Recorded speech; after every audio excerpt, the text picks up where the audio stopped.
In what was a terrific week for the Parramatta Eels, they won their first game of the season and they were all overtaken for the biggest basket case in the NRL by Manly. Mate, Manly are in all sorts. Yeah, it is. It's a bit of a shame. I think, Manly at the start of the year, they come out of the blocks. They pretty much reversed the roles, Parramatta, because they got them 54-0 in the first round.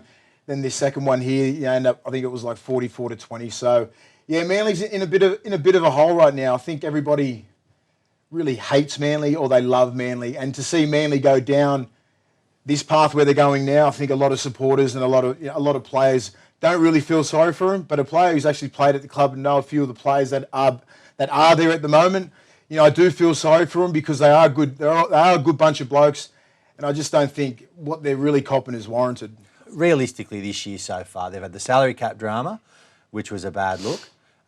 Then after that, they started winning some games, and then there's obviously a fair bit of press at the moment about the Jackson Hastings issue. He's been told that he won't be playing first grade for the rest of the year. Now there's a few things coming out that suggest there might be a little bit more to that story than first saw. It's a bit hard with Jackson Hastings. I've been making a few phone calls with some players that have played with him in previous clubs and play with him now, and no one's really got that bad a word to say about the bloke. So all I can sort of see is that he's got pretty much thrown under the bus. Yeah. And just for, I'm not sure what reason, he hasn't got along with DCE or maybe the other players. They've got in a bit of a scuffle, they've got a bit of an argument at training, which all players do and all playmakers do. But I suppose where it comes to a respect thing, a young kid like Hastings, even trying to come at DCE at training, he'd probably find that disrespectful, and then they probably went at it, and I think, that happens with halves, it happens with forwards. And he sort of just got, thrown away, got told that he's not going to play first grade all year. And then we heard of all this debacle up at Gladstone, people breaking curfews, bit of a scuffle with DCE and Hastings back at the hotel room. And all this, I'm sort of paraphrasing. I'm not, saying that it definitely happened. 6 players broke curfew. I'm not sure who. 6 players been fined 10 grand. So there's all this stuff, man. It's not going good. Plus they're losing. So it sucks. I've been in some teams where everything just seems to be going wrong. And the only way to get past it all is to win, But little things like breaking curfew, Did you have curfews as a player? I mean, you weren't exactly one for authority, but do you think there's a point to have curfew with grown men? I got coached by probably arguably the greatest coach ever, Wayne Bennett. He never put a curfew on anybody. He just thinks he's coaching grown-ass men, and he trusts you, so you trust him. And if he says be home at a certain time, he never put a curfew on you, but he'd just say, look, get home about 12 or 1, 2 or something like that. He would say, look, Willie, you're a senior player, get the boys home by 2. And if some stragglers come home at 2:30, 3 o'clock, it's not a curfew there to be broken. You are genuinely the worst person in the world to be telling to bring people home, to be perfectly But they honest. listen to me, mate. They do listen. Yeah, so he knows that they respect me and they do listen. But in this circumstance, 6 people have gone out. Trent Barrett's gone, here's a curfew.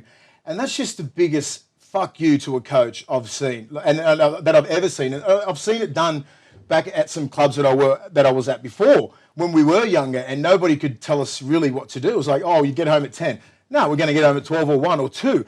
And it's that pack mentality when you're out and you're having a couple of beers and you're getting beat and everyone's getting pissed off. You're pissed off at the coach, you're pissed off at the trainers, you're pissed off at players. Everything just seems to be just all balled up. And then that's when you start breaking curfews and you just pretty much tell everybody to beat it and you're just going to run your own race. And that's the worst thing that can happen to Trent Barrett, is his team sort of imploding and just going and just having no respect for him or the club. Well, Darcy Lussick, who was signed for Manly, he played for Manly, went to Parramatta and came back to Manly. He's just been released to go off to play for our favourite team, the Toronto Wolfpack. Go Reno. But the reports are that he had a fairly significant spray at Trent Barrett at training before he left. So it does seem to me like there's some issues probably between players and coach there, which is surprising because Trent Barrett is one of the good guys in rugby league. Well, obviously, not all the good guys that play turn into great coaches. You know what I mean? Like it doesn't always happen like that. It's not a fairy tale to everybody who was a great player. Oh shit, he's going to be a great coach. Some of the best coaches were the worst players. Wayne Bennett, Craig Bellamy, they weren't the best players, you know what I mean? You get your rarities like your Ricky Stewarts and Mal Meningas who have a great side and everything like that, but not all great players turn into great coaches. And he's got a hell of a task at the moment, controlling these players, getting these right people like DCE who controls his whole team, Trebojevic brothers, and getting them all under one umbrella, getting them in this week. Obviously, they're going to have crisis meetings after crisis meetings this week, and just get out there on the weekend and just get a win, because that solves everything. If they go and just go deeper and deeper and deeper and get beat and more problems keep coming up, they're going to have a really longer season. Is it fair to say, I mean, I know you played with him, but Jerry Evans, he's been around for a long time now. It is fair to say that he polarises people. There's a lot of talk around the Queensland players not getting on with him and him not getting picked regardless of form because certain players in that team don't like him. He tore apart, allegedly tore apart that Manly side with Watmough and the Stewart brothers. He obviously got you sacked from Manly because he took all the money and there was no contract for you for your last 300 year. games, DCE. But, you know, where there's smoke, there's fire. Was Jackson Hastings just doing what other people want to do and that's punching him in the head? I'm not sure, mate. I had 1 year with DCE, and as you said, there's been a lot of things around him that's happened. But I judge people how they treat me, and he treated me with respect and everything like that. So all I can do is give respect back. You know, but I hear all these other things, you know, where you talk about the origins, you talk about other players and Snake and all the other sort of guys like Glenn Stewart getting sort of shown the door and everyone was sort of blaming DCE. So I'm not sure where, you know, mud sort of sticks, and I'm not going to put it on him because, you know, he's looked after himself. But like, I just think with other things, I just don't, you know, he's going to cop a fair bit of this. Put it that way. Like it's pretty much on his shoulders to get this club out. You know, regardless of what his contract is worth, it's up to him. He's the face of Manly, and he wanted that club, and now it's his. So it's up to him and a few of the other boys to get him out. Do you think that this is salvageable for Manly? Do you think they can? Yeah, they're a strong club. They are a very strong club. They've been one of the strongest clubs in the last 30, 40 years. They've won over 10 premierships. They're a club that succeeds, and they'll get through this. You know, this is just a little bump in the road. They seem to have great years, and then they go down for maybe a couple of years, and then they'll come back up. They've got too many good players at that club, and some great leadership there. They'll come out the other end. They always do. That's Manly. People either hate them or they love them. You know, they live on that other side of the bridge, just like we live on this side of the bridge, and they only care what happens over that side. Yeah. Well, I think the people that do hate them are probably cheering pretty loud, and they will, and you know, and this will either galvanise them or it'll really break them all apart. You know, and hopefully with the players that they've got and the characters that they've got in that team, it'll bring them all together and they'll go good, because they've shown glimpses of how good they can be this year. But you know, you don't know what you got there. You don't know how good a leadership Trent Barrett is as a coach. How he's going to galvanise these players. What he's going to do. What his plan is. You're just going to have to see. And the worst news for the Newcastle Knights since Andrew Johns' retirement, Mitchell Pearce, the star signing and current Origin halfback, has torn his pectoral muscle and will be out for the majority of the season. Now, William, that would have to put a stop to the Knights' chances of top 8 or further. Yeah, it does. You know, you can just simply say they're not making the 8. Simple, just because of that man there. He's leading the Dally M's at the moment. He's been form halfback, form player of the comp, obviously because of his Dally M points and the way he's leading that side around. It's just a shame it's happened. You know, he's had such a tumultuous start to the year. He's been kicked out of a club that he loved. He's been put on the back burner, and everything was just on hold for a while. You didn't know what club he was going to. Next minute he finds a home in Newcastle, comes out of the blocks.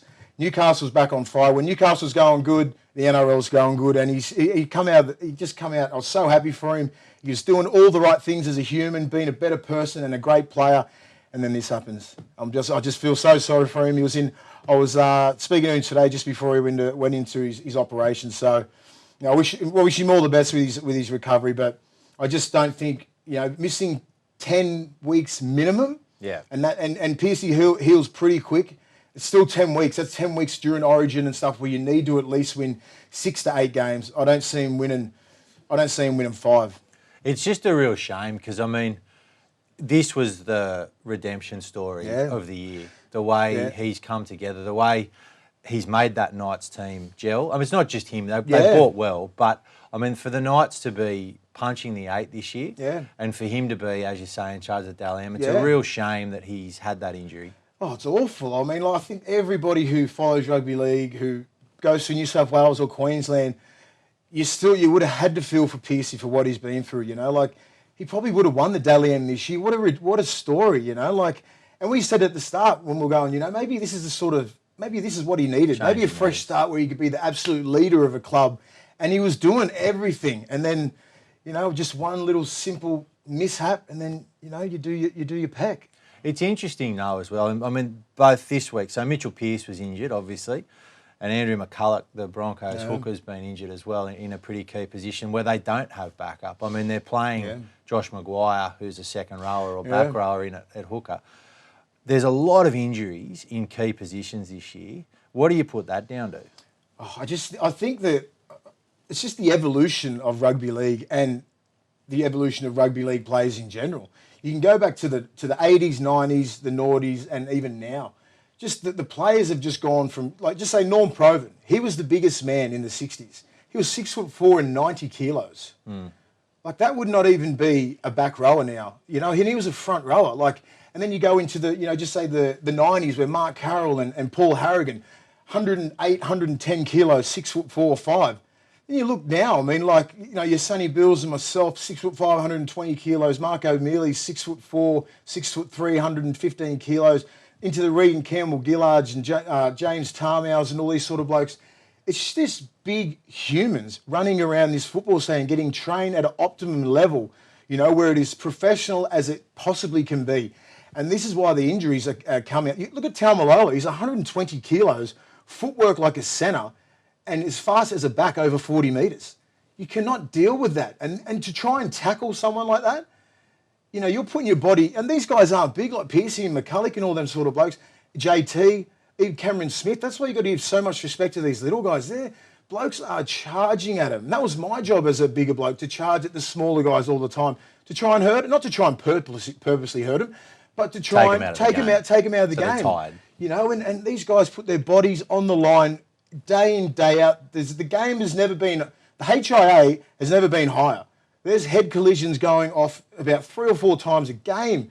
You know what I mean? So the collisions are huge. I mean, but by, I think 2008, this is when the GPSs and that come in, and it measured your impact and all this kind of stuff. And it was, you know, how fast you were going, you know, how many meters, all this kind of garbage. You really didn't believe in it anyway, until it started about 2013, 14, started getting really, really technical. So I think they measured, when Sonny Bill and myself had a collision, it was like 160 kilometre head-on car crash. 2 people running at each other. And they said, when you run off a kick-off into some person, it's like an 80 to 90 kilometre head-on car crash. So you times that by 15 years and about 1,000 that you do a year, your body can only take so much, you know? So it's just, it's phenomenal what these guys are putting their bodies through. Like, I put my body through a hell of a lot, and it's, you know, sort of really, really struggling now, like post career, about 2 or 3 years out of the game. Your neck, your wrist, your knees, everything starts really nearly falling apart. So, you know, these guys are the optimum athletes. Do you feel, I mean, obviously the sports science has changed and these blokes are bigger, faster, stronger. Do you think with the HIA stuff, they're doing enough to try and stop long-term effects? No, I don't think so, because I think that young kid, when Taumaloa run at Yo a couple of weeks ago, he should have been out for about a month. If you get knocked out like in boxing like that, you're out for a mandatory 3 months. Correct me if I'm wrong. I'm pretty sure you can't fight for 3 months. He was out cold. He passes all the things that he has to during the week, and he's fine to play the next week. You can't tell me your brain is fine. I mean, like, it's ridiculous. And I've been through that before. Got hit hard, and then all you have to do is pass a couple of tests during the week, and then you're fit to play. It's just not. I think they need to do a little bit more, because your brain is copying some collisions there, and I just don't think they understand how big it is. Mate, if you're a brain surgeon, I think they know, but because you're not going to tell the coaches and the players and the people who run the NRL that these guys need to sit out, your big superstar Sam Burgess or Taumaloa need to sit out for 3 months, they're not going to buy it. Do you think the pressure comes from the clubs, or do you think the players? I mean, players are hardwired to want to play, so they're obviously pushing to get back. Do you think the clubs are pushing them into it a bit? It's both. It's both. I mean, like when we were playing, and I only retired a couple of years ago. It was just like you feel fine. You feel like you can play, and if you didn't play, you feel that you were letting everybody down, and like just because you couldn't pass the test or something like that, it was. I don't know. It's hard, and you're getting pressure from the club, but not crazy pressure. You probably put more pressure on yourself. Yeah. So until there's probably a person higher than the NRL can come down and just say, look, if you don't give these guys a certain amount of rest, in 10 years they're going to have some severe brain damage. Sam Burgess made his return from a 2-week suspension this weekend and greeted his fans with another 2-week suspension, meaning he has now had more holidays than the Bachelor in Paradise cast. Now, Will, what's going on? Is Sam's aggression becoming too old school for the game? I think it's a fine line with Sam and what he's doing. I mean, he got away with everybody who was on his side the first couple of weeks, all the ex-footballers, myself, commentators, everyone was just going, look, he did not deserve 2 weeks for that Josh Morris incident. Comes back after 2 weeks, the best forward on the field. I think he's the best forward in the world at the moment. Absolutely carves them up. And then 3 minutes ago, which it's called garbage time, when you don't really have to do anything but just make your tackles, just hit the ball up and get the hell off the field because you're not going to lose the game. He made his tackle. He did make his tackle, inside pressure, which all your coaches want. And Sammy just has no off switch. He just goes full ball, 80 minutes, non-stop. He's a rare breed. A lot of players would just would clock off and just be going, you know what, game over, we can't lose this, we've got this in the bag. Sam Burgess, no, haven't clocked off yet. What if he threw the dummy? What if he did this? Bang, I got him. Didn't mean to hit him high, but hit him high. So there's a fine line that he's really treading at the moment. And I just hope to God that they don't put him in that little section over here. It's like, well, let's just suspend him every time he does something bad and make an Adrian Morley out of him. And that's because that's what they're trying to, that's the narrative now. They're trying to go, oh, well, he's Adrian Morley, he's going to do this, he's going to do that, he's a crazy pom. He just plays the game hard and fair. He didn't mean to hit Aiden Caesar like that. It was, if he had his time again, he probably wouldn't have touched him. And he's a big man. He was slipping. I mean, I can make excuses because I love the way Sam plays. And he plays the game aggressive and he plays it hard. And he's a big guy. And I know for a big guy, I mean, like, you're just going in to tackle him. Next minute, he slips just that little bit. So he goes from a shoulder tackle to hit him straight in the jaw. Or if it bounces off the ball as well. A lot of blokes carry because he threw the dummy and he was falling. And it takes just that simple split second and you fall an inch and it goes from hitting your shoulder, which would have been a great hit, to smacking you straight in the jaw. And that's the fine line that he's living now. He plays the game aggressive. I love the way he plays, but I just don't want him to be the sort of player that's coming in 2 weeks now, 2 weeks out, 2 weeks in, 2 weeks out. Because right now, he's got no leeway. He has to be in the game for 3 years without any suspension for his points to go down. I mean, for him to gain more points. So he's with all this judiciary point system bullshit. And I don't think the game has gotten any softer. There's some, all the journalists out there, all the geniuses out there just saying the game's gotten softer. What can we do about it? You just got to follow the rules. The game is as hard as it can be. Physically hard, mentally hard. It's just Sammy just needs to toe the line a little bit, fix a couple of these little things up, and he'll be the best forward in the world, which I think he is anyway. Him and Taumalolo have been going at it for a couple of years now. So I just think there's a couple of little things he needs to fine-tune. Maybe tone it down a little bit because we all love seeing Sammy play. He's aggressive. He leads Souths. He wears his heart on his sleeves. He's everything that everyone wants to be. He plays the game with so much passion and everybody loves playing with him. We just want him on the field. You'd hate to see him have to tone his aggression. I mean, that's the whole thing about rugby league. It is a contest. And that's why it's such a great game, is because it is a contest between supreme athletes, essentially. And so if you've got the big men now being afraid to run hard or to tackle hard on the little men, then I think it defeats the purpose. I love Sammy, the way he plays. You watch him play, he'll go out there and he'll earmark their best forward and he'll go at you the whole game. Yeah. The whole game for 80 minutes. He doesn't stop. He's just an animal. And I love seeing that, you know what I mean? I think he was maybe born, 10 years too earlier. Just say if he was playing in the 2000s, he would have been going hard at Morley and O'Mealy's and Shane Webke's and all these sort of blokes that he would have loved to have gone at because they played a similar way. But now, he's dealing with guys that they don't play the same as him because he expects them to do exactly the same as him, but it doesn't happen like that. You got forwards that can step like backs. You got backs, you got backs that are as big as forwards. So it's an even playing field, really. But I just think Sammy just needs to fine tune a couple of little things. He's on their radar. He always has been on their radar, but he's really up there now. So if he doesn't, I don't want him to be in a semi-final, do something stupid and cost himself a grand final. And that's on Sammy. And he knows that now because he's got 2 weeks on the sidelines again, and it kills him because he loves his football. And people love watching Sammy play. I love watching Sammy play. All the supporters. So, just fine tune them hits. I love watching him hit, but just. So what is that fine line though? I mean, what does he do next week to not get suspended for the next 10 weeks? When he does come back from suspension, I don't want him, to go out there and go crazy like he usually does. He's usually hitting. If a big guy runs at him, he's usually hitting around the shoulder, and it can easily slip up as you just seen last week from the shoulder to the head. So he's got perfect technique anyway when he usually plays. So just probably play the game a little bit safe with his technique. Nothing is wrong with his attack, but in his defence, he's always pushing it because he hits hard. And as I was saying, when a little bloke runs in, he's 6'4". People don't realise how big he is because of his big, massive, giant twin brothers make him look small. But because he hits and he's an arms tackle like Adrian Morley, it can easily slip up from the shoulder and hit around the head. So just fine tune his tackle tech a little bit. Don't be crazy aggressive.